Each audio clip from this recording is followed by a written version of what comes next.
Right, it's finally happening after about 15-20 years, and finally making my own workshop.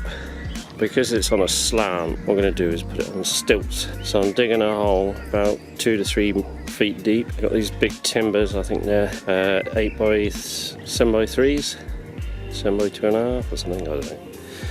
They're big enough anyway. I'm going to do 12 of them and then fill them full of concrete. And then the whole of that workshop is going to be sat on there.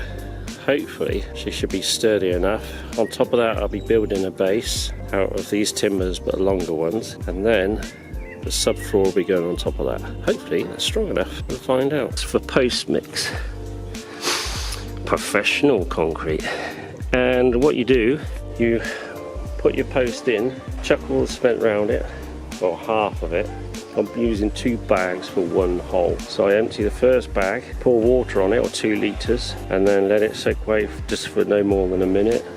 And then put the other bag in, and then chuck another litre on the top of that. And she goes off rock solid. Apparently you can, it goes off in 10 minutes. I'm not quite sure about that. Right, the main thick timbers are all in place now. I took a bit of time to make sure that they were all square. I've used brackets and plates, nail plates, to hold them all together so they're not going anywhere. And now I'm putting the floor joists in.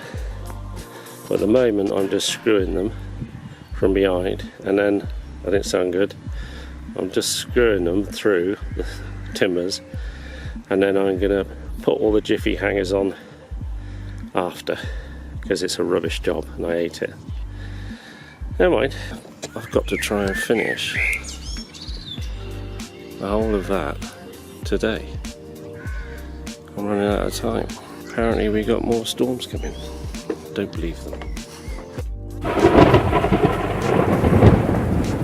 Good job I'm a chippy and not a weather forecaster. Anyway, time-lapse time. Making the stud walls for the front and back of the workshop.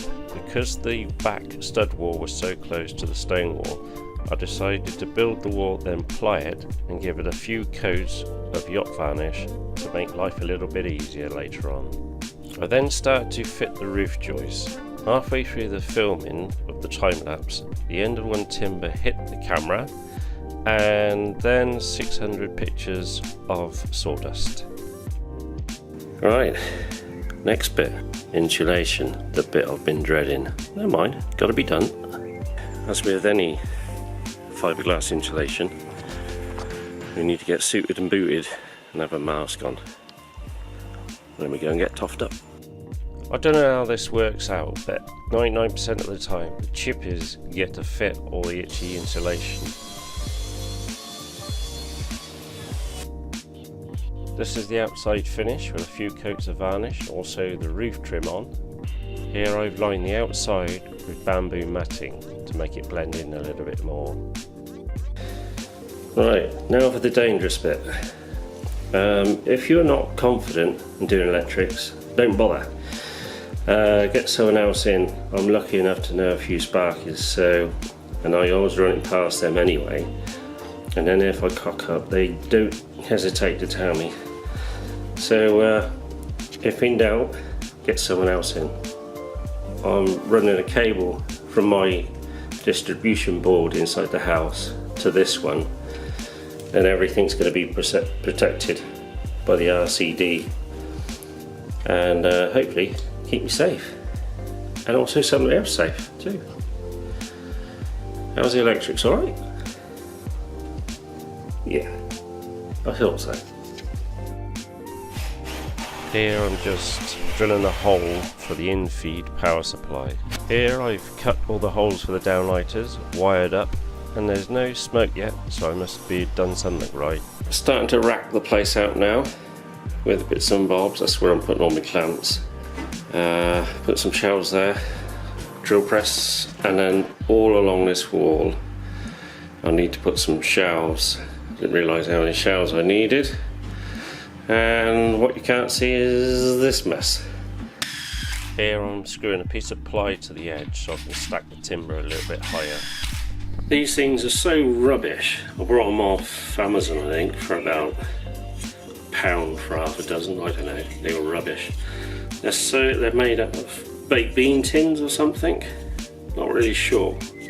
So the only way I'm going to be able to make use of these, cost me more to send them back. Double them up, and if you push them really tight, the holes will line up, and that's it. So at least I'll be able to use them. Crappy old things.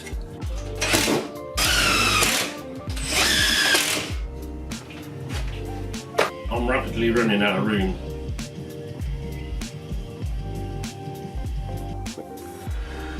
Right, it's finally finished. Not as much footage as I'd like, but I've been working in between the storms. And this is it. I think the internal dimensions is about 4.4 by 3.2. And I've had to rack some of it out for the timbers. Also the ceiling, I've used downlight as spotlights instead of the strip lights, gives me a little extra room. And that's it. There's enough room for me to work on a sheet of 8x4 ply or whatever, and then I can get all the way around it, and that should be it. At the moment I'm just starting to work on the candy cart plans. Best way to find out whether I've got them right or not is by building one. So we'll find out, and they should be on sale on my web page as soon as I finished. Apart from that, cheers!